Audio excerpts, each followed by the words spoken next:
ఒక ఈవెంట్ మన చేతిలోకి వచ్చిన తర్వాత సో ఎగ్జాంపుల్ ఏప్రిల్ 25కి మ్యారేజ్ ఉంది. సో ఎన్ని రోజుల ముందు నుంచి మీరు స్టార్ట్ చేస్తారు వర్క్? 10 days అండి.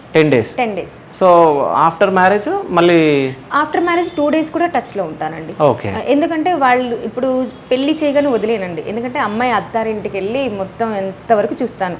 వెళ్ళిపోయిన తర్వాత అప్పుడు 2 days తర్వాత వెళ్తాను. వెళ్ళేసి ఎందుకంటే బేసిక్గా నేను కొన్ని పెళ్ళిళ్ళు చేస్తానండి. చాలామంది ఏంటంటే సిరి నేను తాళి కట్టించి ఖచ్చితంగా నువ్వు ఉండాలి అలా ఉన్న రోజులు ఉన్నాయండి. బేసిక్గా పెళ్లి చేసేటప్పుడు ఆ అమ్మ నాన్ని పట్టుకొని ఏడుస్తారు. కొంతమంది అమ్మాయిలు అయితే నన్నే పట్టుకొని 1 week ట్రావెల్ అయ్యేదాన్ని వాళ్ళతో.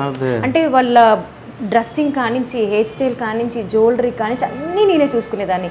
అలా ఉండి సరే ఒకరోజు ఒక పెళ్లి చేశానండి ఒక టెంపుల్లో. నాకు బాగా పరిచయం అమ్మాయి ఎంత ఏడ్చిందంటే 2 hours నన్నే పట్టుకొని ఏడ్చింది. టైం అయిపోయింది, కార్ స్టార్ట్ అయింది, అందరు ఎక్కేశారు. అయినా సరికి సిరి నువ్వు రాను, నేను ఇక్కడ నుంచి నెక్స్ట్ డే ఈవెంట్ ఉందన్నా కూడా ఆపుకొని వెళ్ళి అమ్మాయిని డ్రాప్ చేసి వచ్చానండి. అంటే వాళ్ళతో ర్యాప్ అలా ఉంటుందండి నాకు. నేనైతే అలా మెయింటైన్ చేసుకుంటాను. 10 days నుంచి ఉన్నాను అనుకుని ఒక ఫ్యామిలీ మెంబర్లో ఫీల్ అవుతారండి. సిరి ఇది లేదు, సిరి ఇది లేదు, ఎనీ టైం. అదే చెప్తాను నా క్లయింట్స్కి, 24 hours ఎప్పుడైనా సరే నా టీం ఉంటుంది. మీకు ఏది అంటే కొన్ని ఇస్తామండి కమిట్మెంట్లో, కొన్ని మనం ఇవ్వము. నేను అంటాను మ్యామ్ మీకు ఏదైనా పర్సనల్ అయినా సరే, ఏదైనా సరే స్కిన్ గురించైనా దేని గురించైనా మీకు ఏ డౌట్ వచ్చి ఎనీ టైం ఒక మెసేజ్ డ్రాప్ చేయండి, నేను వచ్చేస్తాను. ఎందుకంటే వాళ్ళు హ్యాపీగా ఫీల్ అవుతే ఐ విల్ వెరీ హ్యాపీ అండి.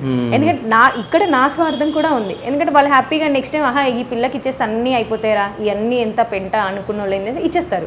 నేను హ్యాపీ కదండి. ఎందుకంటే నన్ను నమ్ముకొని ఒక 150 members వర్కర్స్ ఉన్నారు.